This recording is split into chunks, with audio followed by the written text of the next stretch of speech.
قل اعوذ برب الفلق، صبح کے رب کے ذریعے میں پناہ مانگتا ہوں، من شر ما خلق، جو چیزیں بھی اللہ نے پیدا کی ان تمام چیزوں کے شر سے۔ یہ تو ایک تمہید کے طور پر ہے، اور پھر جو خاص چیزیں ان کو الگ سے بیان کیا گیا، من شر ما خلق ومن شر غاسق اذا وقب، تاریک رات کے شر سے جب وہ پھیل جائے۔ تو اس سے ہمیں یہ پتہ چلتا ہے کہ تاریک رات بھی ایک شر کی چیز ہے، اس لیے اللہ نے رات سونے کے لیے بنائی ہے۔ راتوں کو گھر سے باہر نکلنا، راتوں میں کام کرنا، راتوں میں جو ہے وہ ویسی خطرناک جگہوں پہ جانا، یہ پسندیدہ کام نہیں ہے۔ تو اللہ نے دن بنایا ہے کاموں کے لیے، رات گھر میں سونے کے لیے، آرام کرنے کے لیے۔ تو رات کو انسان کو سونے سے پہلے بھی بہت ساری چیزوں کا اہتمام کرنا چاہیے، کیونکہ رات میں شر کا امکان زیادہ ہوتا ہے۔ جیسے نبی صلی اللہ علیہ وسلم نے فرمایا نا کہ رات کو چراغ گل کر کے سو، آگ لگنے کا خطرہ ہوتا ہے۔ تو ہم نے کئی ایسے حادثات دیکھے ہیں، رات کے وقت خاتون جو ہے نا وہ چولہا جلا رہ گیا، ان سے گیس لیک ہو رہی ہے، صبح آ کے جب کچن میں ماچس جلائے تو آگ لگ گئی۔ ایسے کئی واقعات میرے سامنے آ چکے ہیں۔ کچھ دن پہلے ایک صاحب آئے، پریشان تھے، کچھ دن تو نہیں کہوں گا، کچھ سالوں پہلے۔ ان کی وائف تھی، میاں بھی بڑی محبت تھی، وائف بیچاری اسی طرح جل گئی۔ رات کو کچن میں کہیں گیس لیک ہو رہی تھی، پتہ نہیں چلا، صبح انہوں نے جب ماچس جلائی ہے تو آگ لگی، وہ جل گئی اس میں۔ ہاسپٹل میں 3-4 دن ایڈمٹ رہی اور انتقال ہو گیا۔ تو رات کو نا ایسے غافل ہو کے سونا کے پڑے ہوئے کچھ ہوش ہی نہیں ہے ہو کیا رہا ہے، یہ غلط ہے۔ اس لیے اللہ نے حکم دیا کہ اللہ سے بھی پناہ مانگو اور اسباب بھی اختیار کرو۔ رات میں بچے بعض دفعہ ڈر جاتے ہیں، خوف زدہ ہو جاتے ہیں، اور لوگ سیکیورٹی کا پورا انتظام نہیں کرتے رات میں۔ تو ومن شر غاسق اذا وقب ومن شر النفاثات فی العقد، پھونکنے والیوں کے شر سے جو گروں میں پھونک لگاتی ہیں۔ تو جادو میں نے بتایا تھا کہ یہاں عورتیں اس لیے ہیں کہ یہ کام خواتین زیادہ کرتی ہیں، اور یا اس سے مراد پوری ایک جماعت ہو سکتی ہے کہ جادوگروں کی ایک جماعت ہوتی ہے جو یہ کام کرتے ہیں۔ تو جماعت کو کے لیے مؤنث کا صیغہ استعمال کیا گیا۔ تو بہرحال عورتیں ہوں یا مرد ہوں تو ان کے شر سے بھی پناہ مانگنے کا ہمیں حکم دیا گیا ہے، اور بس اسی طرح پناہ مانگی جائے گی کہ زبان سے یہ الفاظ کہہ دیے جائیں۔ اس کے لیے حصار کھینچنے، یہ جو عامل لوگ کرا رہے ہوتے ہیں نا، حصار کھینچ لے، یہاں کوئی جن نہیں آئے گا، یہ ٹوپی ڈرامے، ان سے کچھ بھی نہیں ہوگا۔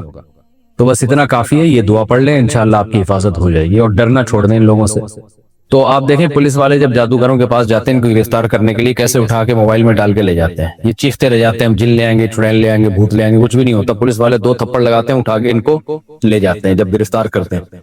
تو وَمِن شَرِّ النَّفَّاثَاتِ فِي الْعُقَدِ وَمِن شَرِّ حَاسِدٍ إِذَا حَسَدَ، اور حسد کرنے والے کے شر سے جب وہ حسد کرنے لگے۔ یہ بہت اہم ہے۔ حسد کہتے ہیں کیونکہ اللہ تعالیٰ نے کو پتا ہے کہ یہ چیزیں آپ کو نقصان پہنچائیں گی۔ حسد کہتے ہیں کسی کے پاس کوئی نعمت دیکھ کر یہ خیال ہونا کہ کاش اس کے پاس سے یہ نعمت ختم ہو جائے، میرے پاس آئے نہ آئے اس سے غرض نہیں ہوتی حاسد کو۔ رشک کہتے ہیں، رشک کہ آپ کے پاس کوئی نعمت ہے، دوسرے کو تمنا ہوئی کہ کاش میرے پاس بھی ہو، اس کو کہتے ہیں رشک۔ یعنی کہتے ہیں نا مجھے تو آپ پہ رشک آ رہا ہے کہ اللہ نے آپ کو نوازا ہے، تو وہ جیلیسی نہیں ہو رہی، دل جل نہیں رہا ہے، بلکہ خوشی ہو رہی ہے، تمنا یہ کہ کاش میرے پاس بھی ہوتی، تو یہ جائز ہے۔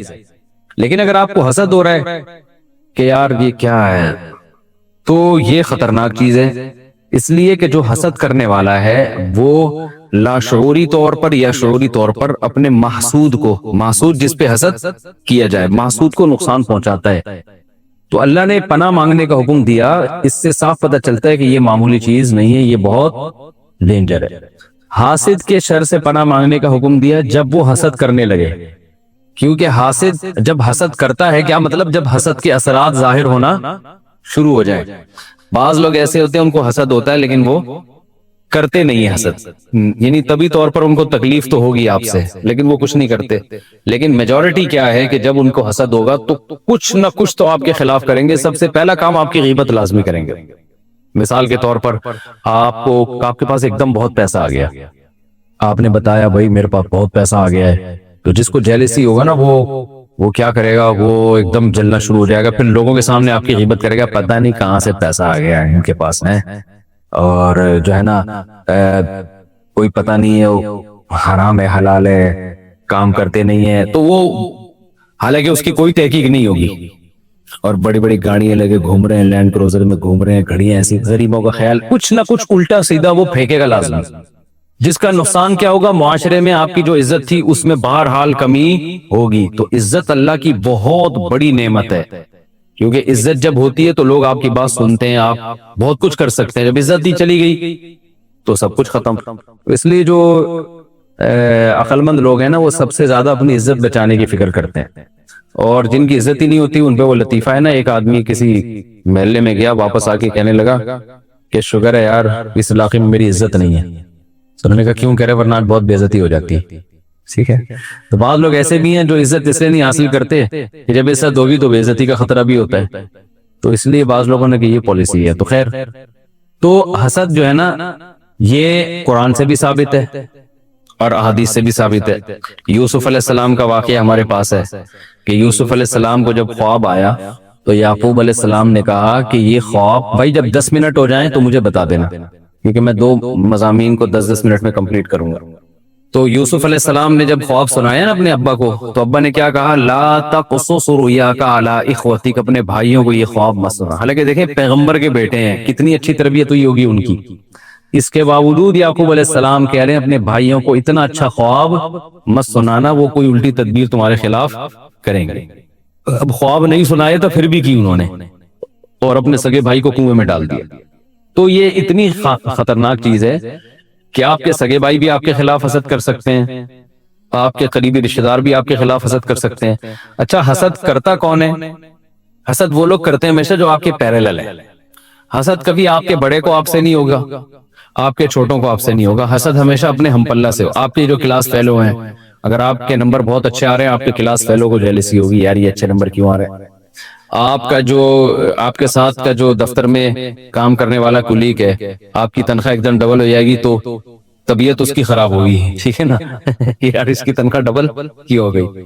تو کبھی بھی آپ کے بزرگوں کو یا آپ کے ماتحتوں کو آپ سے حسد نہیں ہوتا.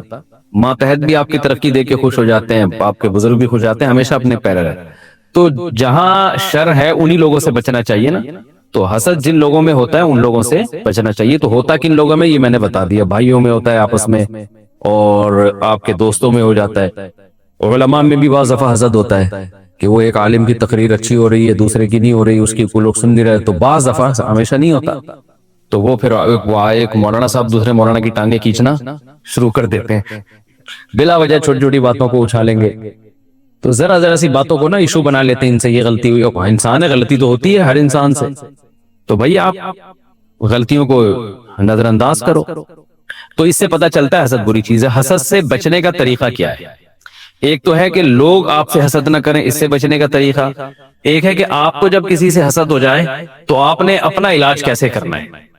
دیکھیں حسد اتنی بری چیز ہے، نبی صلی اللہ علیہ وسلم کو جو اتنی قربانیاں دینی پڑی ہیں نا، وہ اس لیے کہ یہودی آپ سے حسد کرتے تھے. قرآن کہہ رہے ہیں یہودیوں کو یقین تھا، جیسے یعرفونہ کما یعرفون ابناءہم، جیسے اپنے بیٹوں کو جانتے ہیں نا کہ پہچان کے. باپ اپنے بیٹے میں کنفیوز ہوتا ہے کہ یہ 4 بچے کھڑے ہوئے ہیں، یار میرا بچہ یہ والا ہے یا یہ مجھے لگ رہا ہے یہ 70 کا لگ رہا ہے، یہ میرا والا نہیں لگ رہا، یہ ادھر ہٹنا، یہ ہاں یہ مجھے لگ رہا ہے یہ میرا بچہ لگ رہا ہے مجھے. تو ایسا کبھی ہوتا ہے؟ اپنا بچہ کہیں بھی ہو انسان فوراً پہچانتا ہے یہ میرا بیٹا ہے. تو اللہ فرماتے ہیں یہ محمد صلی اللہ علیہ وسلم کو ایسے پہچانتے ہیں جیسے اپنے بیٹوں کو پہچانتے ہیں. تو اتنا یقین ان کو اللہ کے نبی ہیں. مگر کیا حسدا من عند انفسہم، قرآن کہہ رہے ہیں ان کو جیلسی یہ ہے کہ ایک عرب لوگ جو ان پڑھ تھے، لکھنا پڑھنا نہیں جانتے تھے، اور ہم یہودی جو اتنے ایجوکیٹڈ. یہ فرمایا کہ اللہ کا فضل ہے، جس کو چاہتا ہے اللہ عطا کرتا ہے. شیطان کیوں تباہ ہوا حسد میں؟ آدم علیہ السلام کو جب اس نے دیکھا کہ بھئی مجھے حکم دیا رہا ہے اس کو سجدہ کرو، تو طبیعت خراب ہونا شروع ہو گئی اس کی. ٹھیک ہے، اس سے پہلے اللہ کی عبادت کرتا تھا اور اللہ کے سامنے سجدہ بھی کرتا تھا، ہر بات مانتا تھا. اللہ نے کہا کہ ٹھیک ہے آدم کو سجدہ کرو، تو کہنے لگا یہ تو نہیں ہو سکتا، حالانکہ حکم اللہ کا ہے، مگر سجدہ چونکہ آدم کو ہے، بھئی یہ تو نہیں ہو سکتا، یہ چھوٹا میں بڑا، میں کیوں سجدہ کروں. تو اللہ نے دربار سے نکال دیا اس کمبخت کو، پھر بھی نہیں باز آیا. پھر حسد کی آگ میں جب انسان جلتا ہے نا تو وہ غلطی کو ضرب دیتا چلا جاتا ہے، یعنی ظلم در ظلم کرتا ہے. اب اللہ نے آدم کی وجہ سے شیطان کو نکالا تو شیطان کو اب افسوس ہونا چاہیے تھا، یار یہ تو اللہ کی نظر میں آدم علیہ السلام کو بہت بڑا مقام ہے، مجھے سوری کرنا چاہیے. شیطان نے کہا نہیں، اس آدم کی وجہ سے تو نے نکالا ہے نا، اب میں اب تو میں بدماشی پہ پورا اتروں گا، اب تو میں اس خود بھی جہنم میں جاؤں گا، اس کو بھی لے کے جاؤں گا. تو یہ ہے. مجھے یاد ہے کہ ایک دفعہ واقعہ ہوا تھا، کسی دوست نے بتایا، میں نے خود نہیں دیکھا. پیٹرول پمپ پہ ایک اب جو ہے ایک آدمی گاؤں دیہات کا تھا، وہ ذرا سخت مزاج ہوتے ہیں گاؤں دیہات کے لوگ. وہ CNG بھروا رہا ہے تو دوسرا نے آ کے گاڑی لگا دی, پہلے میری گاڑی میں بھرو. اس نے کہا پہلے میری گاڑی ہے تو آپ کیوں آ رہے ہو؟ اس نے کہا بھائی جلدی ہے. اب دونوں میں پھڈا شروع. اس نے پتہ نہیں کیا حادثہ کیا وہاں پہ, صرف اتنی سی بات نا کہ اس کی گاڑی میں پہلے کیوں ڈال رہے ہو. گولی لے کے فائر کیا, وہ سلنڈر پہ سلنڈر پھٹ گیا. اتنا بڑا حادثہ ہوا, دونوں مر گئے. تو پتہ نہیں سلنڈر پھٹا یا کیا ہوا تھا, بہرحال ابھی مجھے پورا, کیونکہ 10-15 سال پرانا واقعہ ہے, تو دونوں ہی مر گئے وہاں پہ. اب اس بیچارے کو کی غلطی تو صرف اتنی سی تھی نا کہ وہ بعد میں آیا تو آپ پہلے جو ہے نا گھس رہے ہیں, تو غلطی اس کی تھی, لیکن اتنی بڑی غلطی تو نہیں تھی کہ مار دیا جائے. تو ذرا سی بات پہ نا انسان انا کا مسئلہ بناتا ہے, قتل و غارت ہو جاتا ہے. تو غالباً گیس کا سلنڈر پھٹا تھا, کچھ ایسا ہوا تھا, حادثہ ہو گیا. تو خیر, تو شیطان اڑ گیا اور آج تک اڑا ہوا ہے. تو آج دنیا میں ہمیں جتنے فسادات نظر آ رہے ہیں نا, جیلیسی کی وجہ سے. ایک مسلک دوسرے مسلک سے جلنا شروع ہو جاتا ہے, ایک فرقہ دوسرے فرقے سے جلتا ہے. بھائی دونوں قرآن و حدیث کو فالو کر رہے ہیں تو آپ اپنا نظر بڑا رکھیں, آپ بولے یہ بھی ٹھیک ہے اور ہم بھی ٹھیک ہیں, لیکن نہیں, ہماری چودراہٹ ختم ہو رہی تو اس کو نیچے دباؤ, اس کو نیچے دباؤ. یہ جو آج کل آ رہے ہیں نا چورن اور پکیا, اور یہ حسد ہے, کیونکہ اپنی دکان چل نہیں سکتی جب تک کہ جو پہلے سے دکانیں چل رہی ہیں ان کو بند نہ کیا جائے. تو لیبل یہ لگایا جاتا ہے دوسروں کی دکانیں بند کر رہے ہیں, اصل مقصد ہوتا ہے اپنی دکان چلانا. تو یہ بھی جیلیسی ہے علماء سے. ہمارے جو لبرل لوگ ہیں نا, ان کو مولویوں کی اتباع کرتے ہوئے آر محسوس ہوتی ہے. وہ یہ کہتے ہیں ہم پڑھے لکھے لوگ ہیں, ہم نے PhD یورپ سے کیا, ہم نے فلانی جگہ سے کیا. ہم نے, بھائی آپ نے بہت کچھ کیا, مذہب تو نہیں پڑھا نا آپ نے. مذہب تو ان مولویوں نے مدرسوں میں بیٹھ کے پڑھا ہے. تو بے شک یہ غریب ہیں, پھٹے پرانے کپڑے پہنتے ہیں اور ان کو انگلش نہیں آتی, ان بیچاروں کو مسکین ہے, لیکن ان کو انہوں نے محنت کی ہے. 8-10 سال اپنے جوانی کا حصہ انہوں نے مدرسوں میں بیٹھ کے گزارا ہے. اب بجائے اس کے کہ آپ ان کے سامنے ہاتھ باندھ کے بیٹھ کے ان کی بات سنیں, بھائی مذہب کے بارے میں تو یہ جانتے ہیں, تو نتیجہ کیا نکلتا ہے؟ نہیں جی, وہی آر محسوس ہوتی ہے جیسے یہودیوں کو ہوتا تھا, عرب جو ان پڑھ ہیں ان سے کیوں ہم سیکھیں. تو اس آر میں کیا ہے کہ ہر آدمی مولویوں کے پیچھے پڑا ہوا ہے. یہ مولوی ایسے ہوتے ہیں, یہ مولوی یوں ہوتے ہیں, یہ مولوی فلانے ہوتے ہیں. مولویوں کے پیچھے سارے لبرل لوگ.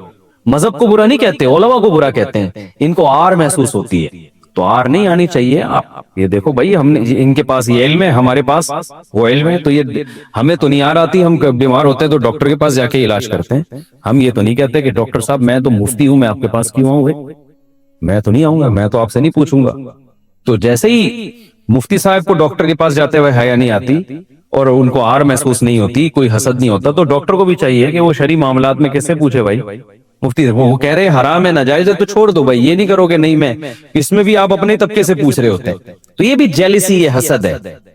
تو بہت خطرناک چیز ہے. اگر ہم یوں کہیں نا کہ اس وقت دنیا میں جتنے فسادات ہو رہے ہیں ان کے پیچھے حسد کا ہاتھ ہے, تو یہ غلط نہیں ہوگا. تو حسد اپنے اندر پیدا ہو, بھائی 10 منٹ ہو جائے تو بتا دینا, اپنے اندر حسد پیدا, 10 منٹ نہیں, سوری 20 منٹ, 40 منٹ کا ہے نا, تو آدھا جب ہو جائے, آدھا مضمون ہے کہ آدھا مضمون دوسرا ہے. ہاں بس ٹھیک ہے. تو اپنے اندر سے حسد کیسے ختم کیا جائے, کیونکہ آپ بھی تو جیلسی ہو سکتی ہے نا, ہم بھی تو انسان ہیں, ہمیں بھی تو جلن ہو سکتی ہے. یار یہ وقار بھائی جو ہے نا, یہ عجیب سا آدمی ہمارے 10 میں آیا کرتا تھا ہے بھائی, اب اس کی شادی بھی ہو گئی اور جناب سونا دوسری شادی بھی کر رہا ہے. مذاق کر رہا ہوں ان کے ساتھ, یہ برا نہیں مانتے. تو یہ جناب ایسے لونڈا لپاڑا گھومتا تھا, اس کی تنخواہ اتنی اچھی ہو گئی, یار یہ تو اب ہمیں پوچھے گا ہی نہیں, اب تو خدمت ہی نہیں کرے گا. تو انسان کو نا, اس لیے انسان بعض دفعہ اپنے ماتحتوں کو بھی چاہتا ہے کہ دبے رہیں گے, ٹھیک ہے نا, یہ غلام بن کے رہیں گے تو خدمت کرتے رہیں گے, پیسے آ گئے تو کون پوچھے گا. اب ان کو اگر لینڈ کروزر مل جائے, یہ مفتی صاحب کریں گے. ان کو میں نے بائک خرید کے دی تھی, اس کے بعد سے یہ غائب ہے مارکیٹ سے, بائک لے کے غائب. میں نے تو دی تھی کہ چلو یار بیچارہ اتنی خدمت کر رہا ہے, تو اس کے بعد سے مارکیٹ سے شارٹ. تو خیر مذاق کر رہا ہوں یار, تنہائی میں جا کے غور کرنا مذاق تھا کہ سنجیدگی تھی. خیر حسد میں جو ہے نا, تو اس کا علاج, سب سے پہلا علاج یہ ہے کہ دل میں یہ سوچو کہ جو قرآن میں اللہ نے کہا ہے کہ اللہ کا فضل ہے, جس کو چاہتا ہے عطا کرتا ہے. تو حسد کرنے والا اللہ سے لڑ رہا ہے اصل میں. بھائی اللہ نے ایک کو خوبصورتی زیادہ دے دی, اللہ نے ایک کو پیسہ زیادہ دے دیا, تو اللہ نے دیا ہے نا. محنت پہ اگر یہ چیزیں ملتی تو مزدور کے پاس دنیا میں سب سے زیادہ پیسہ ہوتا ہے, کیونکہ محنت سب سے زیادہ کون کرتا ہے؟ مزدور. دماغ, ذہانت, یہ گاڈ گفٹڈ ہے نا. ہم اس مدرسے میں پڑھتے تھے اور اسکول میں بھی ہم نے پڑھا ہے. ایک طالب علم ذرا سی محنت نہیں کرتا, وہ اتنا پڑھ لیتا. اور کچھ ہمارے پاس ایسے طلبہ ہوتے تو صبح سے شام بیٹھ کے رٹے لگا رہے ہوتے تھے, ایک طالب علم کو تو میں نے خود نکالا، میں نے کہا بھائی تو پڑھنے کے علاوہ دنیا میں کوئی اور کام کر لے. اس کو ایک ایک بات 20 دفعہ سمجھاؤ، بیچارہ روتا تھا، شوق بہت تھا لیکن یاد ہی نہیں ہوتا تھا. میں نے اسے کہا آپ کو اللہ نے صلاحیت ہی نہیں دی ہے پڑھنے کی. وہ کہہ رہا ہے میں عالم بننا چاہتا ہوں. میں نے کہا جب اللہ نے صلاحیت نہیں دی تو بھائی کچھ اور کام کرو نا، کیونکہ ایسے غبی ذہن کے ہوتے ہیں، کن ذہن ہوتے ہیں، نہیں پڑھ پاتے. تو بعض ایسے ہوتے ہیں سارا دن ہم نے مدرسے میں دیکھا ہے باتیں کرتے رہتے ہیں، پڑھتے ہیں ہی نہیں. امتحان میں نمبر آپ ان کے دیکھو، ایک تھوڑا سا بس دہرایا اور امتحان پاس کر کے آ گیا. تو یہ خدا کی طرف سے ہے. تو بس دیکھ لو بھائی اللہ نے اس کو دماغ اچھا دے دیا تو کیا کریں، دے دیا اللہ نے، دے دیا تو شکر ادا کرو، صبر کرو. بھائی اللہ نے اس کو وہ چیز نہیں دی، آپ کو کوئی اور چیز دے دی. آپ کو ہو سکتا ہے جو کسی کو دولت دی، صحت نہیں دی، غریب آدمی کو دولت نہیں دی، مگر مزدوروں کی جان دیکھو کتنی ہوتی ہے. ایسے پاورفل ہے، چپیٹ لگا دیں کسی کے بندہ مر جائے اسی وقت. تو کسی کو اللہ نے کوئی صلاحیت دی، کسی کو کوئی صلاحیت دی. تو سب سے پہلے حسد کا علاج ہے کہ اللہ کی صلاحیتوں کے بارے میں سوچنا چاہیے کہ یہ اللہ نے دی ہیں. تو جو کام اللہ نے کیا ہے تو ہم حسد کرتے ہیں، جب لڑ رہے ہیں تو یہ اللہ سے لڑ رہے ہیں، یہ اس سے نہیں لڑ رہے ہیں. تو تقدیر پہ راضی ہونا چاہیے. اور دوسری چیز سوچنی چاہیے، دنیا مسافر خانہ ہے. کسی کے پاس کتنی بھی بڑی نعمت ہے، وقتی طور پر ہے، تھوڑے دنوں میں ختم ہو جائے گی. جیسے ماں نے ایک بچے کو کھلونا دیا، دوسرے کو نہیں دیا. اب یہ والا بچہ رو رہا ہے تو ماں کہتی ہے تھوڑی دیر میں اس سے واپس لے لوں گی، چپ کرانے کے لیے دیا ہے. ٹھیک ہے نا، واپس لے لوں گی. تو اللہ نے بھی کسی کو حکومت دے دی، کسی کو صحت دے دی، کسی کو عزت دے دی، کسی کو شہرت دے دی، کسی کو دولت دے دی. تو بہت کچھ ہے. تو جس کو یہ چیزیں نہیں ملی وہ کہے بھائی اس کو کون سا ہمیشہ کے لیے دی ہے، یہ بھی مر جائے گا اور ہم بھی مر جائیں گے، مرنے کے بعد صاحب ختم. تو پھر جو عمل ہے وہ آخر جائے گا. اور تیسری چیز کیا ہے کہ جس سے حسد ہو رہا ہے نا اس کے لیے دعا کرے انسان تنہائی میں. اے اللہ تو نے اس کو یہ نعمت دی، میری تجھ سے دعا ہے کہ تو اس کو اور زیادہ نعمت دے. دل میں خیال تو آئے گا اللہ تو اس کو تباہ کر دے کسی طریقے سے اس کمبخت کو. لیکن جب یہ دعا مانگے گا نا تو دل جلے گا. دعا کے الفاظ زبان سے نکلیں گے نہیں. اے اللہ اور نعمت دے، اللہ اور دے دے، اللہ اس کو اور ترقی، آتا واتا کچھ بھی نہیں ہے پھر بھی تو نے اس کو اتنی بڑی ترقی دے دی، اے اللہ میں چاہ رہا ہوں اور زیادہ دے دے. تو اس سے کیا ہوگا کہ یہ حسد کے جراثیم آہستہ آہستہ یہ اینٹی بائیوٹک کا کام کرے گی. یہ جراثیم آہستہ آہستہ کیا ہوں گے، ختم ہوں گے. انسان جو بولتا ہے نا اس کے اپنے دل پہ اثر ہوتا ہے، تو وہ نفرت محبت میں تبدیل ہونا شروع ہو جائے. اور چوتھا کام یہ کرے کہ اس کی لوگوں کے سامنے تعریف کرے. حاسد کیا کرتا ہے کہ بلا وجہ گھما گھما کے برائیاں لا رہا ہوتا ہے کہ تاکہ وہ نیچا ہو جائے کسی طریقے. ابے اس کو جو عزت ملی ہے، ابے اس کے پاس جو علم ہے، ابے ہمیں پتا ہے سارا دن تو ایسے ہی گھومتا رہتا ہے، پتہ نہیں کیا کہاں سے اس نے دیکھتا رہتا ہے. ایسے ہی بس لوگ کرتے ہیں باتیں نا. میں تو کمنٹس پڑھ رہا ہوتا ہوں نا، اپنے بارے میں بھی پڑھتا ہوں، دوسرے علماء کے بارے میں بھی پڑھتا ہوں. تو ایسے کرتے رہتے ہیں لوگ. تو بھائی تعریف کرنی چاہیے. جس کو حسد ہو رہا ہے بولے بھائی یہ ماشاءاللہ اللہ نے بڑی صلاحیت دی. تو اس تعریف کا کیا ہوگا کہ دل تو جلے گا، یار میں پہلے ہی اس کی عزت سے پریشان ہوں اور میری تعریف سے کم بخت کی اور عزت ہو رہی ہے. تو نتیجہ یہ نکلے گا کہ اس کی عزت بڑھے نہ بڑھے آپ کے اندر سے حسد کے جراثیم ختم ہو جائے. اور یہ بات یاد رکھیں کہ جب آپ کے دل کو اللہ ایسا پاک بنا دے نا کہ آپ میں حسد ختم ہو جائے تو یہ خود بخود لوگوں کے دل میں آپ کی عزت بڑھنا شروع ہو جاتی ہے. یہ اللہ کا عجیب قانون ہے کہ جو سب کے لیے اچھا سوچتا ہے نا تو اس کے لیے خود بخود لوگ اچھا سوچنا شروع کر دیتے ہیں. یہ اللہ کا ایک نظام ہے کہ خود بخود جو ہے نا حالات اس کے حق میں سازگار ہونا شروع ہو جاتے ہیں. جو امارت نہیں چاہتا، لوگ چاہتے ہیں اس کو امیر بنائے. مدرسوں میں ہم دیکھتے ہیں کہ جو استاذ جو ہے نا چاہتا ہے کہ مجھے بڑی کتابیں نہ ملیں، اس میں تواضع، تو محتمم کی خواہش ہوتی ہے اس کو بڑی کتاب ملے، طلبہ کی خواہش ہوتی ہے اس کو بڑی کتاب ملے. یہ یعنی اللہ تعالیٰ اس کی محبت لوگوں کے دلوں میں خود بخود پیدا کر دیتے ہیں. یہ اللہ کا نظام ہے. اور جو بڑے بڑے کمالات ہو لیکن وہ چاہتا ہے کہ میں آگے نکلوں، تو اللہ لوگوں کے دل میں ڈال دیتے ہیں کہ ان کے دل میں اس کے کمالات کے ہونے کے باوجود ان کی لوگوں کی چاہت ہوتی ہے آگے نہ بڑھائے. تو آپ دیکھیں نا یوٹیوب پہ اور جو ایک دوسرے کے خلاف فتوے پھوڑتے رہتے ہیں نا، وہ ایسا ہے، وہ یوں ہے. وقتی طور پر ان کی عزت بہت ہوتی ہے مگر خود ان کے جو فالوورز ہیں تھوڑے دنوں کے بعد ان کی عزت کرنا چھوڑ دیتے. عزت ہمیشہ اسی کی ہوتی ہے جو لوگوں کی خیر خواہی چاہتا ہے. تو یہ حسد کا علاج ہے. اور لوگوں کی حسد سے کیسے بچا جائے، اس کا طریقہ یہ ہے کہ اپنی نعمتیں کبھی لوگوں کے سامنے کھل کے بیان نہیں کرے، اپنی طرف نعمتوں کی نسبت نہ کرے. میرا یہ کمال میں نے دیکھا او بھائی کیا ہے، بس ٹھیک ہے کیا، ساری دنیا کو پتا ہے، میں یوں. یوسف علیہ السلام نے کہا تھا نا خواب دکھایا تو یعقوب علیہ السلام نے کہا بھائیوں کو مت بتاؤ، بس ٹھیک ہے میں ابا ہوں مجھے بتا دیا بہت اچھی بات ہے، ٹھیک ہے نا، اللہ اس کو پورا کر لے گا، خام ہمیں کیوں بھائیوں کو بتا رہے ہو؟ آج ہر چیز ہر ایک کو بتا دی جاتی ہے، تو ہر چیز ہر ایک کو نہ بتائیں، صرف اپنے خیر خواہ لوگوں کو بتائیں، جو آپ کے خاص چاہنے والے ہیں، جو دل سے چاہتے ہیں ان کو بتا دیں، ہر ایک کو نہ بتائیں، اس میں کیا ہوگا وہ جیلسی۔ تو ہمارے استاد اساتذہ تو اس کا بڑا خیال کرتے ہیں کہ اپنی چیزیں لوگوں کے سامنے، اپنی جو نعمتیں اللہ نے دی ہیں نہ شیئر کی جائیں زیادہ، اس کا بڑا نقصان ہوتا ہے۔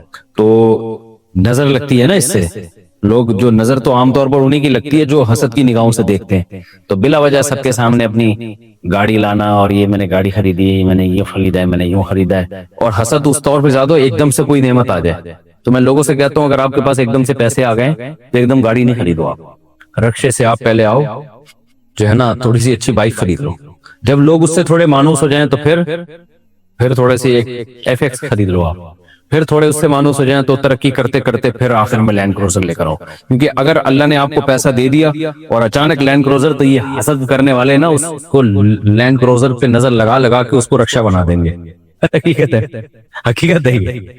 تو نبی صلی اللہ علیہ وسلم نے فرمایا کہ نظر جو ہے نا ایسے لگتی ہے کہ اونٹ کو ہانڈی میں پہنچا دیتی ہے، اتنا بڑا تگڑا اونٹ ہوتا ہے، نظر لگانے والے کیا کرتے ہیں وہ بیچارہ مر جاتا ہے اور ہانڈی میں پکڑا ہوتا ہے وہ۔ تو یہ حاسدی، اب وہمی نہ بنے کہ ہر ایک کو اسی نظر سے دیکھ رہے ہیں، وہ دن میری گھڑی دیکھ کر گیا تھا اس نے نظر لگوائی ہے، ہمارے یہاں وہم بھی بہت زیادہ ہے، تو وہمی نہ بنے، لیکن یہ کہ احتیاط بہرحال ضروری ہے۔ یہ آیت پڑھی تھی ام نجعل المسلمین کالمجرمین، تو کسی نے بتایا کہ افا نجعل المسلمین، تو افا نجعل ہے ام نجعل نہیں ہے، لیکن مطلب دونوں کا ایک ہی ہے، اور ایسی کوئی مسٹیک بیان کے دوران ہوا کرے تو اسی وقت بتا دیا کریں۔ اب آیت میں اگر کوئی زبر زیر کی غلطی تو یہ نہیں تھی، لفظ کی غلطی تھی، لیکن چونکہ میننگ سیم تھے تو وہ افا نجعل کے بجائے میں نے ام نجعل کہہ دیا، تو اسی وقت یہ بول دینا چاہیے بھئی افا نجعل۔ آیت میں اگر کبھی بھی کوئی مسٹیک ہو نا فوراً بولنا چاہیے پڑھنے میں، اس میں کوئی ادب نہیں ہے کہ جی وہ مفتی صاحب محسوس نہ فرمائیں، یہ ایسا ہی ہے جیسے کہ کسی کی چائے میں مکھی گر گئی، وہ پی رہے، آپ کہہ رہے کہ مفتی صاحب کہیں محسوس نہ فرمائیں بعد میں بتائیں گے، تو بعد میں تو موقع چلا گیا نا، اب ایک چیز ریکارڈنگ میں اپلوڈ بھی ہو گئی، چلی بھی گئی، تو وہ اسی وقت بتانا چاہیے۔ کسی بڑے کی چائے میں مکھی گر جائے تو فوراً ٹوکو گے نا بھائی احتیاط کریں۔ اب اس میں آپ اگر ادب تمیز سے کام لے رہے ہیں تو آپ بھی معذرت کے ساتھ بے وقوف ہونے کی آپ کے نہیں، یعنی جو بھی اس طرح کا حرکت کرے گا اس کے بھی بے وقوف ہونے کی علامت، اور اگر وہ ٹوکے اور سامنے والے کو غصہ آ جائے تو یہ سامنے والے کی بھی بے وقوف ہونے کی علامت، یعنی وہ اس پہ خوش ہے کہ مکھی کھا لوں میں لیکن مجھے کوئی ٹوکے نہیں۔ سمجھتے کہ نہیں سمجھتے؟ تو جب بھی کوئی بھی آپ کو آپ کی کسی غلطی پر تنبیہ کرے تو قرآن کے الفاظ ہیں کہ وَإِذَا قِيلَ لَهُ اتَّقِ اللَّهَ أَخَذَتْهُ الْعِزَّةُ بِالْإِثْمِ، اللہ نے جو بڑا نافرمان ہے نا، بڑا نافرمان، اس کی علامت بتائی ہے کہ جب اسے اس کی کسی خطا پر تنبیہ کی جاتی ہے تو اس کو اس کی عزت نفس، اس کی سیلف ریسپیکٹ جو ہے نا، وہ اس کو اس گناہ پہ اور مضبوط کر دیتی ہے، یعنی وہ انا کا مسئلہ بنا لیتا ہے۔ بات آ رہی ہے سمجھ میں؟ تو اللہ نے فرمایا فَحَسْبُهُ جَهَنَّمْ، یہ بھی قرآن کا انداز ہے، فرمایا یہ نہیں کہ ایسا شخص جہنم میں جائے گا، یہ بھی نہیں، فرمایا اس کے لیے جہنم کافی ہے۔ ایسے آدمی کا تکبر اس وقت تک نہیں ٹوٹے گا جب تک یہ جہنم کی آگ میں جلے گا نہیں، کیونکہ کسی کا جو تکبر سمجھتے ہیں نا، بڑا اپنے آپ کو کچھ سمجھنا، یہ یا تو دلائل سے سمجھ میں آتا ہے، اور دلیل ماننے کی اس میں صلاحیت ہے ہی نہیں، کیونکہ دلیل سننے کی صلاحیت نہیں ہے تو ماننا تو اگلا اسٹیپ ہے نا۔ ہائے ہائے ہائے، بات اب یہاں سے مسئلہ سیٹنگ آؤٹ ہونا شروع ہو۔ دیکھو دو اسٹیپ ہوتے ہیں، یہ سب پر فٹ آتی ہے یہ بات۔ ہر انسان سے غلطی ہوتی ہے کہ نہیں ہوتی؟ ہر انسان تربیت کا محتاج ہے یا نہیں ہے؟ اگر انسان تربیت کا محتاج نہ ہوتا، ہر آدمی اپنے بارے میں رکھ کے سوچو، تو اللہ پیغمبروں کو بھیجتے، کہتے خود ہی تم فنڈر ہو، خود ہی سوچ سوچ کے ٹھیک بن جاؤ، خود ہی سوچ سوچ کے کیا بن جاؤ، اپنا اچھا برا خود ہی سوچو اور کیا بن جاؤ، ٹھیک ہو جاؤ۔ بچہ جب پیدا ہوتا ہے تو والدین اس کو سکھاتے ہیں نا کیسے کھانا ہے، واش روم کیسے یوز کرنا ہے۔ تبھی جن والدین نے بچوں کو واش روم یوز کرنا نہیں سکھایا، وہ اب تک چاند پہ پہنچنے کے باوجود بھی پانی استعمال نہیں کرتے۔ ایسا ہی ہے نا، والدین نے نہیں سکھایا ان کو، کتنے پڑھ لکھ گئے مگر ان کو سمجھ میں نہیں آتا یہ پانی کی کیا ضرورت ہے، اور ہمیں والدین نے سکھایا تو ہم کہتے ہیں یہ پانی کے بغیر ان کا گزارا کیسے ہوتا ہے یار۔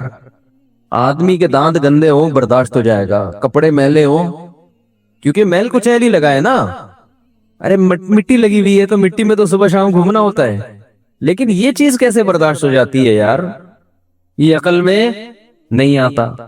تو اس سے پتہ چلتا ہے کہ انسان تربیت کا بہت زیادہ محتاج ہے، بات بات پہ اس کو کیا چاہیے، تنبیہ، کوئی اسے ہر وقت بتاتا رہے یہ صحیح ہے اور یہ غلط، ہر وقت۔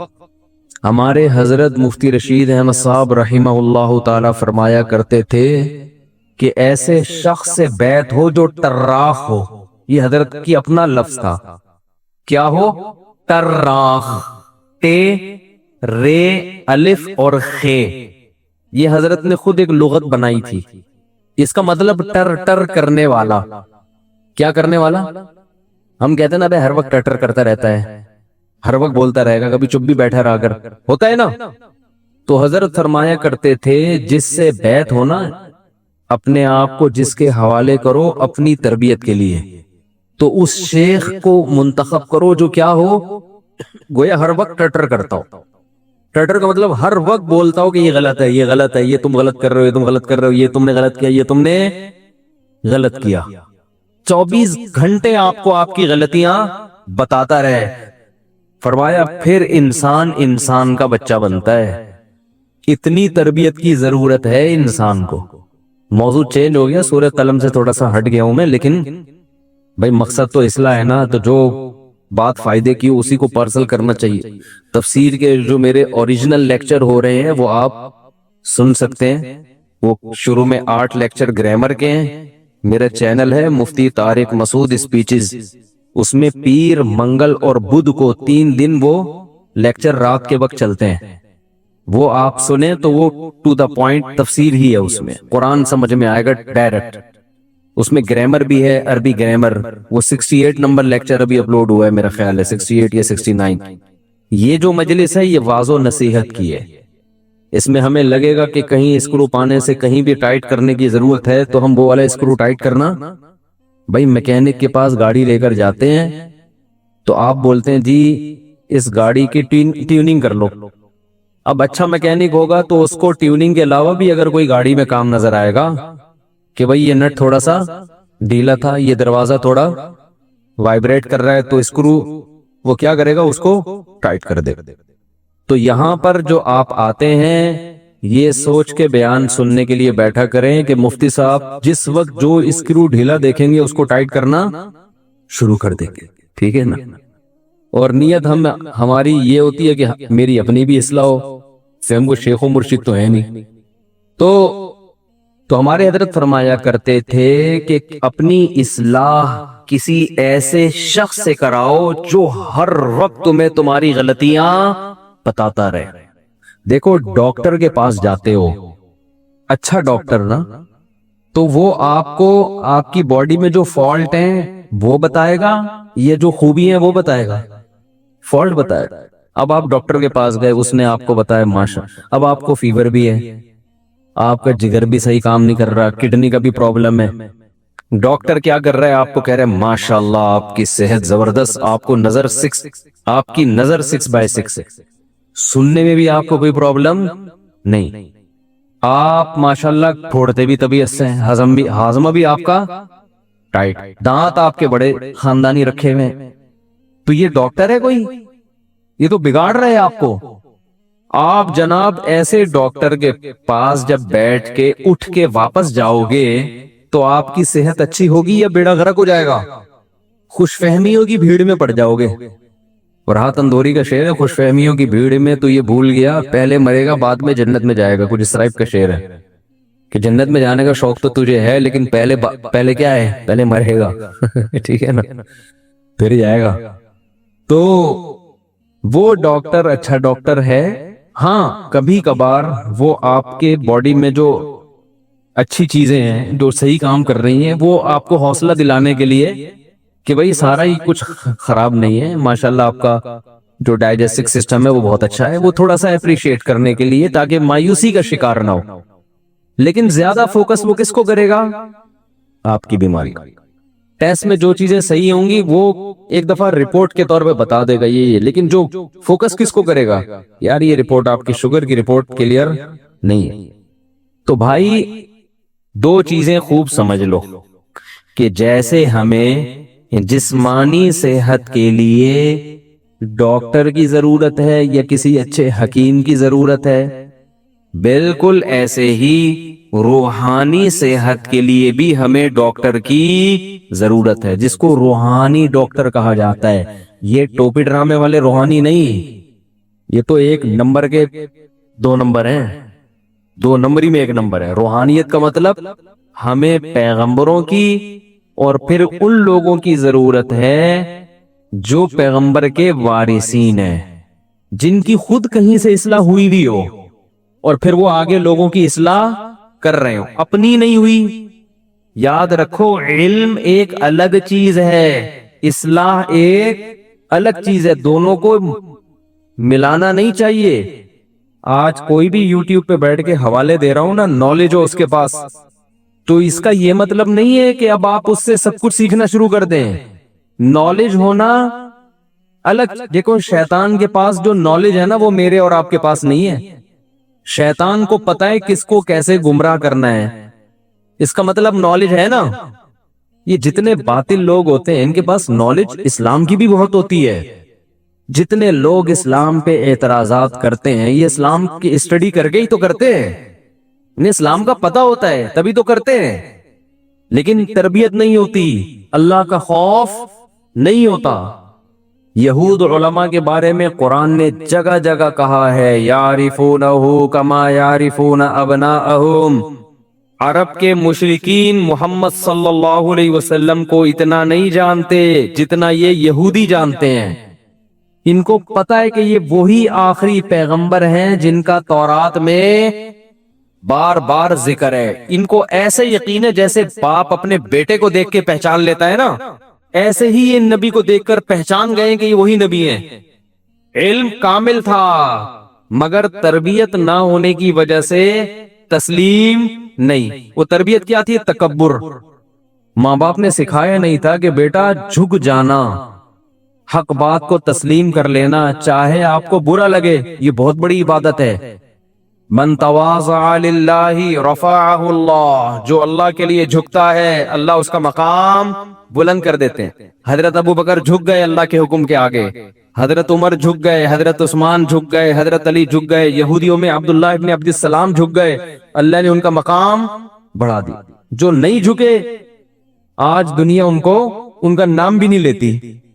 تو تربیت جو ہے نا روحانی تربیت کی بھی ضرورت ہے. اور یار یہ کوئی بہت بڑی ٹینشن ہے میرے لیے یہ، اور اس کا علاج کیوں نہیں ہو رہا میری یہ سمجھ میں نہیں آ رہا. یہ کہاں گئے فہد مارکیٹ سے شارٹ؟ چلو جب آئیں گے تو ان کو بتاؤں گا. یہ کچھ اس کا سیٹ اپ ایسے کیا کریں، بار بار یہ ڈسٹرب ہوتا ہوں میں. پھر میں کبھی ویڈیو بیان دیکھتا ہوں نا تو اس میں مجھے خود الجھن ہوتی ہے، یہ کیا ہو رہا ہے. یہ جو دو ویٹ ہے نا ادھر ہی رہیں، میں آپ کو یہیں سے بتا دیتا، یہ یہاں رکھا کریں، یہ یہاں نہ رکھیں. یہ ہلتے ہیں اور مجھے یہاں بوجھ محسوس ہوتا ہے، تو پورے بیان میں پھر میں اس کو سیٹ کرتا رہتا ہوں بیٹھ کے. اچھا تو تربیت کی ضرورت ہے جسمانی بھی اور روحانی بھی. روحانی کا مطلب انسان کو انسان کا بچہ بنانے کے لیے جب تک کوئی انسان کو انسان کا بچہ کوئی بنائے گا نہیں، یہ بنے گا نہیں، یہ خود سے نہیں بن سکتا. یہ اسلام کا دعویٰ ہے اور یہ بالکل حقیقت پر مبنی. اسلام نے یہ دعویٰ کیا کہاں ہے؟ سوال پیدا ہوتا ہے بھائی اسلام نے کہاں کہا ہے کہ جب تک کوئی اسے انسان کا بچہ نہیں بنائے گا یہ خود سے نہیں بنے گا؟ خود کسی میں اللہ نے اتنی قابلیت نہیں رکھی ہے کہ وہ خود سے بن جائے، یہ نہیں ہے، ناممکن۔ دیکھو نا، گوروں میں واش روم میں پانی کا رواج نہیں ہے نا، تو خود سے بن گئے ہیں؟ نہیں بنے نا، ماں باپ نے نہیں سکھایا، ماں باپ کو ماں باپ نے، تو حیران ہوتے ہیں یار یہ پانی وانی کیا ہوتا ہے، اور ہم کہتے ہیں یہ بغیر پانی کے کیسے؟ بھائی ممکن ہی نہیں ہے۔ تو یہ صرف ایک چیز نہیں ہے، درجنوں چیزیں ہیں۔ اس کی دلیل قرآن مجید کی آیت ہے، هو الذی بعث فی الامیین رسولا منہم یتلو علیہم آیاتہ ویعلمہم الکتاب والحکمہ ویزکیہم۔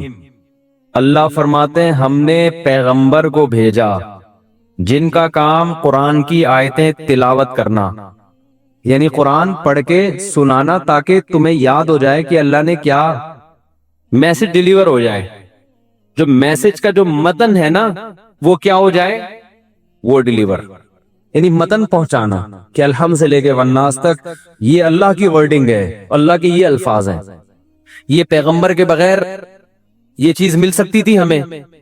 ارے بھائی سفیر کا کام ہوتا ہے، جس ملک کا سفیر ہے وہ سفیر واسطہ بنتا ہے، اس ملک کا پیغام آپ تک پہنچا دے گا۔ بھائی یہ ڈونلڈ ٹرمپ کے یہ الفاظ ہیں، یہ لیٹر ہے، یہ لیٹر میں آپ کو دے کے جا رہا ہوں۔ سمجھانا سفیر کے ذمے عام طور پر نہیں ہے۔ سفیر کا کام ہے بھئی یہ میسج ہے، امریکہ کا سفیر آئے گا تو بھئی یہ میسج ہے، یہ میں ڈیلیور کر کے جا رہا ہوں، یہ آپ کے نام پیغام ہے، چاہے وہ الفاظ میں ہو یا ریٹن فارم میں۔ آگے سمجھانا، اس کی شرح کرنا یہ میرے ذمے، بعض دفعہ سفیر کے ذمے نہیں ہوتا۔ تو پہلی ذمہ داری پیغمبر کی کیا ہے؟ یتلو علیہم آیا۔ اس پر مشرکین کہتے تھے کہ اللہ نے اپنا پیغام کے لیے ساری دنیا کے سارے انسانوں میں اپنا پیغام پہنچانے کے لیے ایک شخص کو اس کی سلیکشن کیوں کی ہے؟ ہر ایک کو الگ الگ کیوں نہیں دے دیا اللہ نے پیغام؟ بھئی ہر ایک کو الگ، یعنی قرآن ہر ایک پر نازل ہو جاتا؟ اس کے قرآن نے جوابات دیے ہیں کہ اللہ کی آدم علیہ السلام کے زمانے سے لے کر اب تک یہ عادت نہیں ہے کہ ہر ایک سے ہم کلام ہو۔ ہمیشہ سے جو سسٹم چلتا آ رہا ہے وہ یہی ہے کہ ایک کی سلیکشن ہوتی ہے، اس کو اللہ ذریعہ بنا کر دوسروں تک بھیجتے اور اس کو اس کے سچا ہونے کے دلائل قائم کر دیتے ہیں، معجزوں کے ذریعے، اس کی اپنی سیرت کے ذریعے، اس کی اپنی زندگی کو ایسا بنا دیتے ہیں کہ دنیا کو یقین آ جاتا ہے کہ یہ جھوٹا نہیں ہو سکتا۔ یہ اللہ نے اپنے ذمے لیا ہے، اور قرآن میں اللہ نے کہا کہ کوئی جھوٹ مجھ پہ باندھے گا اس کو پنپنے نہیں دوں گا میں۔ یہ نہیں ہو سکتا کہ جھوٹا نبی کی نبوت چل بھی جائے، یہ نہیں ہو سکتا۔ آپ کہہ سکتے ہیں مرزا کی چلی ہے، قادیانی کی نہیں چلی ہے، اس پر میں ایک مستقل بیان کر چکا ہوں، وہ اس کو چلنا نہیں کہتے، اپنی کوئی حیثیت سرے سے ہے ہی نہیں، ٹھیک ہے نا؟ تو اس پر ایک تفصیلی بیان ہو چکا ہے، اگر میں ادھر گیا تو پورا ٹاپک چینج ہو جائے گا۔ دوسرا کام پیغمبر کی ذمہ داری اللہ نے لگائی، یتلو علیہم آیاتہ ویعلمہم الکتاب، پیغمبر ان کو کتاب سکھائیں گے بھی۔ سکھانے کا مطلب کیا ہے؟ جیسے کوئی امریکہ کا سفیر امریکہ کا پیغام لے کر آیا نا، تو بعض دفعہ تو اس کا کام ہوتا ہے متن پڑھ کے سنا دینا، لیکن اس کے ذمے امریکہ نے یہ بھی لگایا کہ سمجھانا بھی کس کے ذمے ہے؟ آپ کے ذمے۔ جیسے ہم بعض دفعہ کسی کو فتویٰ لکھ کے دیتے ہیں، وراثت کا فتویٰ وہ لکھ دیا ہم نے، بعض دفعہ ایسے ہوتا ہے کہ جب ہم اس کو لکھ کے دیتے ہیں نا بھئی یہ فتویٰ ہے، تو پڑھنے والے کی سمجھ میں آتا نہیں، وہ ہمارے پاس ہمارا فتویٰ لے کے آتا ہے، حضرت یہ سمجھا دیں ہمیں، تو ہم اس کو بیٹھ کے گھنٹوں سمجھا رہے ہوتے ہیں کہ یہ مطلب ہے پہلے یوں کرو پھر، تو وہ جو ڈیفینیشن ہوتی، وہ جو ڈیفائن کیا جا رہا ہوتا ہے، وہ اس فتوے کے علاوہ ہماری اپنی آسان زبان ہوتی ہے۔ فتوے کی زبان ایک قانونی ہوتی ہے نا، لگے بندے الفاظ ہوتے ہیں، تو ہم پھر اپنے اسٹائل میں اخپل طریقے سے اس کو کیا کرتے ہیں؟ بولو بھائی سمجھاتے۔ یہ جو سمجھانا ہے یہ فتویٰ نہیں ہوتا، بلکہ فتوے کی شرح ہوتی ہے۔ بہت مشکل ہے سمجھانا، یہ اس فتوے کی کیا ہوتی ہے؟ شرح. تو یہ الفاظ اور فتوے کے الفاظ کیا ہوتے ہیں؟ چینج ہوتے ہیں. یہ سیم اگر ہو تو شرح تھوڑی ہوئی. میرا منکرین حدیث سے بحث ہوئی تھی نا، میں وہ بحث نہیں بتا رہا، صرف اتنی بات. وہ منکرین حدیث کہتے تھے یتلو علیہم آیاتی ویزکیہم ویعلمہم، یزکیہم پہلے ہے ایک آیت میں، یزکیہم بعد میں، اور ایک آیت میں یزکیہم پہلے، دونوں طرح کی آیت ہیں. تو جو وہ یہ کہتے ہیں نا کہ حدیث حجت نہیں ہے، کہتے ہیں صرف قرآن کو مانو، قرآن کو. تو میں نے ان سے کہا قرآن خود کہہ رہا ہے کہ نبی کا کام ہے کتاب سکھانا. تو اگر حدیث کو نہیں مانتے تو نبی نے جو سکھایا ہے وہ گیا کہاں؟ اور جب نبی صحابہ کو سکھا رہے تھے، اس کا مطلب صحابہ براہ راست قرآن نہیں سمجھ سکتے تھے. نبی سے قرآن کا متن تو لیا صحابہ نے، اس متن کا مطلب بھی لیا ہے صحابہ نے، اور جو مطلب اور شرح اور جو اس کی تفصیل ہے وہ اس متن کے علاوہ کوئی چیز ہے. تو اگر یہ حدیث حجت نہیں ہے تو پھر وہ علاوہ کہاں ہے؟ اگر نہیں ہے تو اس کا مطلب وہ قرآن سمجھ سکتے ہی نہیں ہے. آپ لوگ کی سمجھ میں آ رہا ہے میں کیا کہہ رہا ہوں؟ ارے جب صحابہ کی سمجھ میں نہیں آ سکتا تھا نبی کے سکھائے بغیر، تو میری اور آپ کی سمجھ میں قرآن کہاں سے آئے گا حدیث کے بغیر؟ آپ کہہ سکتے ہو کہ صحابہ کی سمجھ میں آ سکتا تھا تو ہماری سمجھ میں بھی آ سکتا ہے. سوال یہ کہ اگر صحابہ کی سمجھ میں قرآن براہ راست آ سکتا تھا تو اللہ نے نبی کے ذمے کیوں لگایا یعلمہم، نبی سکھائیں گے ان کو؟ تو اس سے پتا چلا کہ صحابہ عربی جان کر ان کی زبان میں قرآن نازل ہوا، پھر بھی قرآن کو براہ راست نہیں سمجھ سکتے تھے جب تک کہ نبی ان کو تشریح نہ کریں. اور ایسا ہوا ہے، بہت سے صحابہ سے قرآن کی آیتوں میں مسٹیک ہوئی ہے. جب نبی کے پاس آئے تو آپ صلی اللہ علیہ وسلم نے ان کو ان کا مطلب بتایا. تو شیطان نہ بہت عمل کو مزین کرتا ہے. ابھی کسی کی آج کل شارٹ کلپ چل رہے ہوتے ہیں نا یوٹیوب پہ، کسی ایکٹر کا شارٹ کلپ آیا کہ یہ جو بے حیائی ہے اور جو بھی حیا کے خلاف کام ہوتے ہیں ان کا لباس سے کوئی تعلق نہیں ہے. یعنی بے لباس ہونا بے حیائی نہیں ہے. دلیل یہ دی ہے کہ ہر بچہ کیا پیدا ہوتا ہے؟ برہنہ پیدا ہوتا ہے. یہ تو لباس تو ہم بعد میں خود، یعنی بغیر لباس کے ہونا نیچرل ہے. لباس تو انسان نے خود ایک وضع کی ہے، یہ فطرت نہیں ہے. ماحول کا ایک حصہ بن چکا ہے، کلچر کا حصہ بن چکا ہے، اس لیے ہم پہنتے ہیں. مقصد کیا تھا کہ جو فلموں اور ڈراموں میں لڑکیاں بغیر لباس کے آ رہی ہیں تو اس عمل پہ جو بےہودگی کا لیبل ہے اس لیبل کو ہٹایا جائے. اب تو لوگ کہتے ہیں نا، لبرل لوگ بھی کہتے ہیں زیادہ ہو گئے، بےہودہ کپڑے پہن کے آئی ہوئی بےہودہ. تو یہ بےہودہ کا لیبل یہاں سے کیا کرو؟ ہٹا دو. کیونکہ ہر انسان اپنی عزت چاہتا ہے. کوئی خاتون یہ چاہے گی میں بغیر کپڑوں کے آؤں اور لوگ مجھے کہیں بےہودہ؟ کوئی کہے گی؟ کوئی چاہے گی؟ کوئی چاہے گی مجھ کو یہ تانا ہو کہ یہ بے شرم ہے؟ اپنے عمل سے تو ثابت کر رہی ہے کہ مجھ میں شرم نام کی کوئی چیز نہیں ہے. بجائے اس کے کہ کپڑے پہنے، انہوں نے اس عمل کو کیا کر دیا؟ بے شرمی کی فہرست سے خارج کر دیا کہ یہ بے شرمی ہے ہی نہیں. یہ ہے وَزَيَّنَ لَهُمُ الشَّيْطَانُ أَعْمَالَهُمْ، شیطان نے ہر برائی کو ان کی نظر میں کیا کر دیا ہے؟ اچھا. سوال یہ پیدا ہوتا ہے کہ اگر بے لباس ہونا بے حیائی نہیں ہے تو پھر مرد چڈی بنیان میں گھومے نا، عورتوں کو کیوں گھما رہے ہو؟ مرد تو انگریز نے دیکھا آپ نے یہاں تک کسا ہوا ہوگا، وہ ہم تو پھر بھی گریبان کھول کے گھوم لیتے ہیں تھوڑی ہوا لگ جائے. انگریز ٹائی پہن کے کوٹ پہن کے یہاں تک کیا ہوتے ہیں؟ کسے ہوئے. مجال ایک بال بھی نظر آ جائے. اور ان کی لیڈیز کیا ہیں؟ جتنا اونچا گھرانہ ہوگا کپڑے اتنے ہی کم ہوں گے. ہمارے لبرل لوگوں کا بھی یہی ہے. اور اس پہ کیا لیبل لگا دیا کہ اس کا بےہودگی سے کوئی تعلق نہیں ہے. اور مزید ترقی کر کے کہتے ہیں لوگوں کو چاہیے اپنی نظر کی خود حفاظت کریں. ایسا ہی ہے معاشرے میں آپ چرس بانٹ رہے ہو اور کہیں کہ لوگوں کو چاہیے اپنے بچوں کو خود چرس سے بچائیں، ہم تو بانٹیں گے. یہ دلیل صحیح ہوگی؟ محلے میں چرس فری میں بٹ رہی ہے نا، آپ گئے بھائی یہاں سے دھندا ختم کرو، یہ کیا ہو رہا ہے؟ وہ کہے کہ آپ اپنے بچوں کو خود ہی سمجھاؤ کہ نہ لیں ہم سے.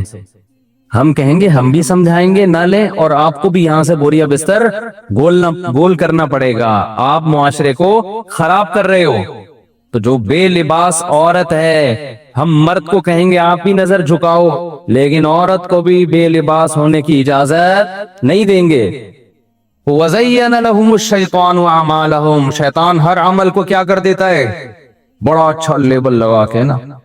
فرعون جو موسیٰ علیہ السلام کی مخالفت کر رہا تھا نا، وہ بھی نعرے بڑے اچھے لگا رہا تھا. ما اریکم الا ما ارا، لوگوں میں تمہیں وہ بتاؤں گا جو میری کھوپڑی میں آئے گا. سر آپ کی کھوپڑی میں غلط بھی تو آ سکتا ہے. فرعون کہہ رہا تھا حضرت موسیٰ کو قتل کر دو، یہ کر دو، وہ کر دو. فرعون کے دربار میں بعض لوگوں نے کہا یار باتیں تو صحیح کر رہے ہیں حضرت موسیٰ، باتیں کیا کر رہے ہیں، کوئی غلط بات تو اب تک کی نہیں ہے، کیسے قتل کر دیں، ایسا نہ اللہ کا عذاب آ جائے. تو فرعون نے کیا کہا، میں وہی مشورہ دوں گا جو میری کھوپڑی میں آئے گا.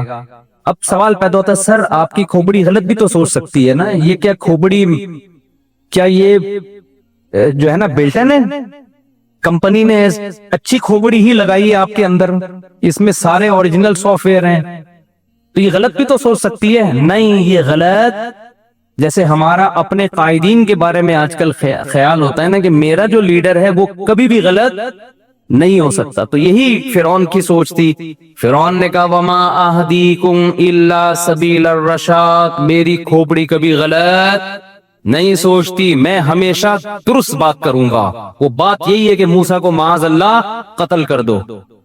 لوگ کہہ رہے ہیں فرعون ہی کے دربار میں کہ یہ شخص اپنی طرف نہیں بلا رہا، یہ اللہ کی طرف بلا رہا ہے، اور اس کی ایمانداری کو تم جانتے ہو، تمہارے محل میں پلا ہے، کس بیس پہ قتل کرنے ہم؟ نہ اسے حکومت چاہیے نہ ریاست چاہیے، یہ تو خدا کی دعوت دے رہے ہیں کہ شرک چھوڑ دو.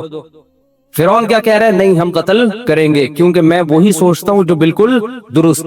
ابے دلیل تو دے کہ تیری بات درست کیوں ہے. فرعون کہتے ہیں کہ دلیل کی کیا ضرورت ہے، میں تو میری کھوپڑی کیا ہے، کمپنی کی طرف سے بلٹن ہے، اس کے سافٹ ویئر سارے اوریجنل ہیں، لائسنس والے سافٹ ویئر ہیں، پاکستانیوں کی طرح نہیں ہے. کمپیوٹر لے لیا 1,00,000 کا، سافٹ ویئر سارے اس میں ڈال دیے فری کے. تو میں یہ ساری چیزیں جو میرے سوچنے کا اسٹائل ہے وہ کبھی بھی غلط نہیں ہو سکتا. اسی شیطان کے اس مزین عمل نے فرعون کا بیڑا غرق کروا دیا. آج شادیوں میں مکس گیدرنگ ہوتی ہے، آپ ذرا ان سے بولو یار پارٹیشن کر دو، کہہ رہے ہیں یار یہ مولویوں نے پتہ نہیں کیا یہ ہر عورت کو گندی نظر سے دیکھتے ہیں. کیا ہو جائے گا وہ اگر میں اس کی وائف سے ملوں، وہ میری وائف سے ملے، ہم کوئی غلط نہیں سوچتے. ہم سب معاشرے میں ایک پاکیزہ معاشرہ ہے. تو میں ان سے کہتا ہوں اگر غلط سوچ بھی لیا تو اس میں غلط کیا ہے؟ کیا خیال ہے؟ اگر اس طرح سے آپ سوچنا شروع کر دیں، اگر کسی نے آپ کی بیوی کو دیکھ کے غلط سوچ لیا، اس کی بیٹی کو دیکھ کے غلط سوچ لیا، تو کیا ہے؟ سوچنے سے کیا ہوگا؟ کوئی پیٹرول سستا ہو جائے گا یا ڈالر نیچے آ جائے گا؟ آگے تک سوچو نا. جب بغیرت بننا ہے تو تھوڑا بہت بغیرت یہ کسی کام کا نہیں ہوتا، خوب سمجھ لو. کسی بھی بغیرت سے آپ پوچھ کے دیکھ لیں، وہ آپ کو بتائے گا جب بغیرتی ہمیشہ اعلیٰ درجے کی ہو تو اچھی لگتی ہے. تھوڑی بہت بغیرتی کا کوئی فائدہ کہ ٹھرکیوں کی طرح اس کی بہو کو دیکھنا، اس کی بہن کو دیکھنا، یہ ٹھرکیوں کا کام ہے. تبھی انگریز یہ والی ہر بغیرتی نہیں کرتے. تو میں لبرل لوگوں سے کہتا ہوں کہ اگر یہ مس گیدرنگ ہو رہی ہے، وہ کہتے ہیں بھائی کیوں کوئی کسی کو دیکھے گا، وہ سب آپس میں ہم ایک دوسرے کی بہن بھائیوں کی طرح، کوئی اتنا بڑا مسئلہ نہیں ہے. یہ خدا کیا کہہ رہے بھائی تھوڑی سی پارٹیشن کر دو. خدا کے حکم کی کوئی ویلیو ہے ہی نہیں. کہہ رہے عورتوں کو ادھر کر دو، مردوں کو ادھر کر دو. نہیں جی، کوئی حیثیت ہی نہیں ہے اس خدا کی. تو دلیل کیا دیتے ہیں؟ اس سے کیا ہو جاتا ہے؟ کوئی غلط تھوڑی سوچتے ہیں. تو میں ان سے کہتا ہوں کہ غلط سوچنے سے کیا ہو جائے گا؟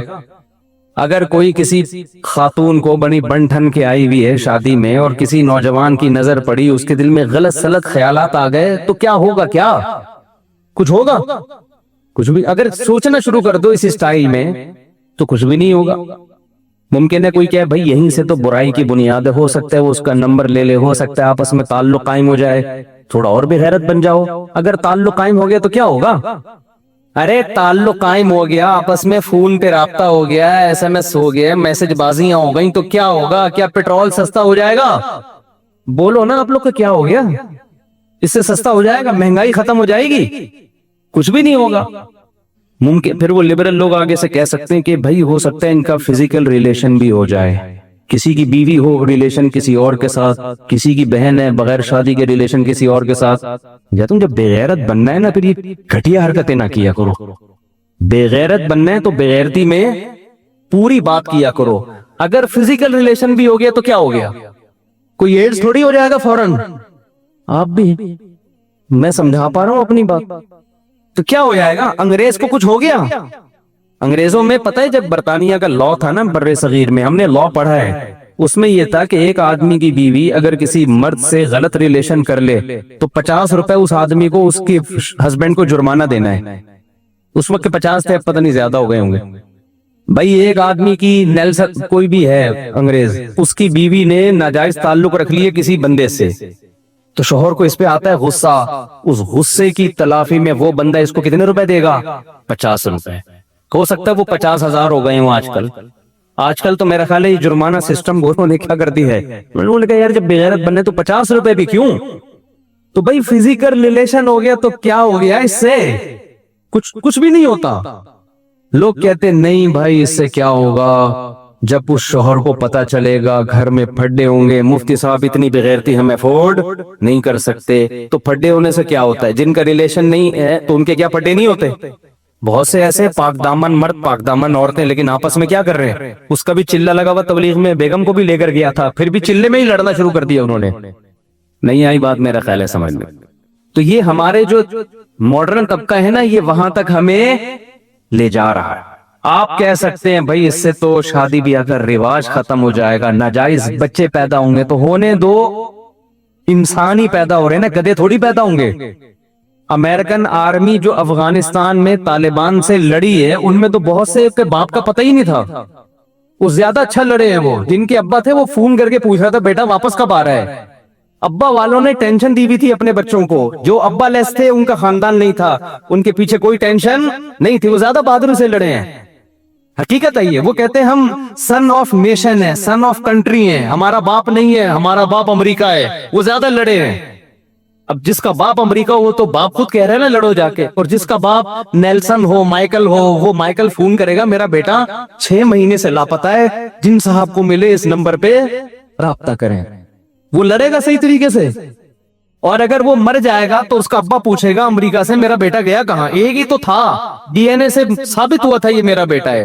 وہ بھی مارکیٹ سے کیا ہو گیا؟ ایک تو حلال بیٹے ویسے ہی مارکیٹ میں کم ہے، اوپر سے جو تھے وہ طالبان نے مار دیے. غصہ آئے گا کہ نہیں آئے گا؟ اس لیے انہوں نے کہا اگر انلیگل بچے پیدا ہو رہے ہیں تو کیا ہو گیا، تو تمہیں کون سا بڑا مسئلہ ہے، تو اسی کو لیگل کر دو کہ بھئی there are 2 types of بچیز، بچوں کی 2 قسمیں، کچھ ایسے ہیں جن کے ابا ہوتے ہیں، کچھ ایسے ہیں جو سنگل مدر پہ چل رہے ہیں. کیا ہوا؟ کچھ ہوا؟ ترقی پھر بھی امریکہ کر رہا ہے، پیٹرول وہاں سستا ہو رہا ہے اور ترقی ہوتی چلی جا رہی ہے. لیکن بات یہ ہے کہ بغیرتی کے لفظ کو اگر ڈکشنری سے نکال دو میرے بھائی، پھر جو کچھ بھی ہو جائے وہ کچھ بھی نہیں ہے. اس لیے میں کہتا ہوں بغیرت بننا ہے تو پھر تمیز سے بنو، تاکہ بغیرتی کا مزہ تو آئے نا. اور اگر آپ اس کو بغیرتی سمجھتے ہو اور بغیرت بننا پسند نہیں کرتے تو آپ کی وائف شادی بیاہ میں سج دھج کے جائے گی. آپ کو یہ خطرہ ہونا چاہیے کہ کوئی بری نیت میری بیٹی پہ، میری بیوی پہ ڈال سکتا ہے. جیسے میرے دل میں کسی عورت کو دیکھ کے نیگیٹو جذبات پیدا ہو سکتے ہیں تو کسی اور کے دل میں بھی ہو سکتے ہیں. یا تو یہیں سے غیرت شروع کر دو، اور اگر بے غیرت بننا ہے تو پھر ناجائز بچے پیدا ہونے پر بھی کوئی پابندی. کیا خیال ہے بھائی؟ نہیں ہے. پھر آپ بول دیا کرو یہ میرا بیٹا ہے لیکن تھوڑی کنفیوژن ہے، ہو سکتا ہے ستار کا، ہو سکتا ہے وسیم کا ہو، سبکتگین کا ہو. یہ کیا ہوتا ہے؟ ان باتوں میں کچھ نہیں رکھا ہوا، میں نے اس کو اپنا لیا ہے. نادرہ میں میں نے اس کا نام اپنے نام کے ساتھ ڈال دیا ہے. کوئی بات نہیں، ایسا ہوتا ہے. یورپ سے میرے پاس فون آتے ہیں، خاتون نے کہا کہ میرے شوہر کا کسی عورت سے ناجائز تعلق تھا، ناجائز بچہ پیدا ہوا، وہ ناجائز بچہ میرے شوہر نے مجھے لاکے پکڑا دیا، اس کو پالو، مجھ سے نہیں پل رہا. شریعت زانی کو ولد الزنا بچے کا باپ نہیں مانتی، سمجھ رہے ہو؟ شریعت کہتی ہے اس بچے کو ماں پالے گی، یہ ماں پالے گی اس کو، باپ نہیں. اس کو باپ مانتی نہیں ہے شریعت. باپ اسی کو مانتی ہے جو حلال پیدا ہوا ہو، اس کو مانتی نہیں ہے، اس کی کسٹڈی میں دیتی نہیں ہے. لیکن جب آپ غیرت لیس ہو جائیں تو پھر حلال حرام کی فکر ختم. اس عورت پہ کیا گزر رہی ہوگی کہ ایک تو بچہ دوسرے کا اور وہ بھی ولد الزنا، کیسے وہ اس کو اپنائے گی؟ ٹھیک ہے اس بچے کا کوئی قصور نہیں ہے، ہم اس بچے کو برا نہیں کہہ رہے، لیکن باپ کا تو قصور ہے نا، تو شریعت اس کو باپ والے رائٹ نہیں دیتی ہے، اور وہ کسی کے ذمے اس کو وہی پالے گی جس نے اس کو جنا ہے، وہی پالے گی، اسی سے وراثت ملے گی، باپ سے اس کا اللیگل باپ کا اسلام میں کوئی تصور نہیں ہے۔ تو میرے بھائی اگر غیرت ہے تو پہلے اسٹیپ سے غیرت شروع ہو جاتی ہے، اور اگر غیرت کو ڈکشنری سے نکال دو تو پھر آخری اسٹیپ میں بھی کوئی پریشان ہونے کی ضرورت نہیں ہے۔ جیسے انگریز یہ ٹینشن نہیں لیتا، ہمارے ہاں جب کوئی رشتہ لے کے جاتا ہے لڑکی والے پوچھتے ہیں آپ کے فادر کیا کرتے ہیں، یہ نہیں پوچھتے کہ فادر ہیں بھی کہ نہیں ہیں، یہ پوچھتے ہیں کہ آپ کے فادر کیا کرتے ہیں۔ ان کو پتا ہے فادر تو ہوں گے بھائی، کرتے کیا ہیں، کہاں ہیں؟ آپ بتاؤ جی گٹکے کی دکان ہے بھائی، ریجیکٹ۔ آپ بتاؤ جی چرس بیچتے ہیں، نہیں جی ہمیں نہیں۔ آپ بتاؤ جی یہ فیکٹری ہے یا یہ وغیرہ وغیرہ، تو پھر ہاں جی ٹھیک ہے۔ انگریزوں کے ہاں ایسا نہیں ہے، جب رشتہ لینے کے لیے جاتے ہیں تو پوچھا جاتا ہے کہ پہلی بات تو یہ بتائیں کہ آپ کے فادر ہیں یا، بولو نا کیا ہو گیا، ہیں۔ پہلی بات وہ کہتا ہے فادر ہیں تو پھر آگے ڈیٹیل، نہیں ہے تو کوئی ایشو نہیں ہے۔ بہت سے لوگ ہیں، میرے بھی ماموں، وہ انگریز کہہ رہا ہوتا ہے میرے بھی فلانے ماموں تھے، میرے بھی چاچو تھے، وہ بھی وداؤٹ فادر تھے، آج تک ان کے فادر کا اخبار میں اشتہار دینے سے بھی پتا نہیں چلا۔ اور اگر آپ کہتے ہیں تو پھر دوسرا سوال یہ پوچھتے ہیں کہ آپ کو، آپ کے لڑکے کو رشتے کے لیے ہمارا بیٹا پسند ہے یا ہماری بیٹی پسند ہے؟ سمجھ رہے ہو نا؟ میں بتا رہا ہوں نا، جب بے غیرت بننا ہے تو انگریز میں منافقت نہیں ہے، ٹھیک ہے، منافقت نہیں۔ وہ کہہ رہے یار جب یہ چیز بے غیرتی کی ڈکشنری سے ہم نے یہ بے غیرتی کا لفظ نکال دیا، پھر آخری سٹیپ تک پہنچو نا۔ تو وہ پھر آپ سے پوچھے گا کہ آپ کے بیٹے کو ہماری بیٹی پسند ہے یا ہمارا، بولو بیٹا۔ بتاؤ ہمارے ہاں اگر اس طرح کے بیہودہ سوال ہوں، آدمی لعنت بیچ کے آئے گا کہ نہیں آئے گا کہ یار ہم نے تو بتایا تھا، کسی نے ہمیں بتایا تھا شریف خاندان ہے، یہ کس قسم کے بیہودہ سوال پوچھ رہے ہیں؟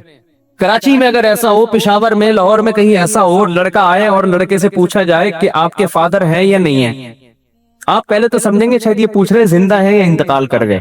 آپ کہیں گے کہ جی کیا مطلب آپ کا، زندہ ہے؟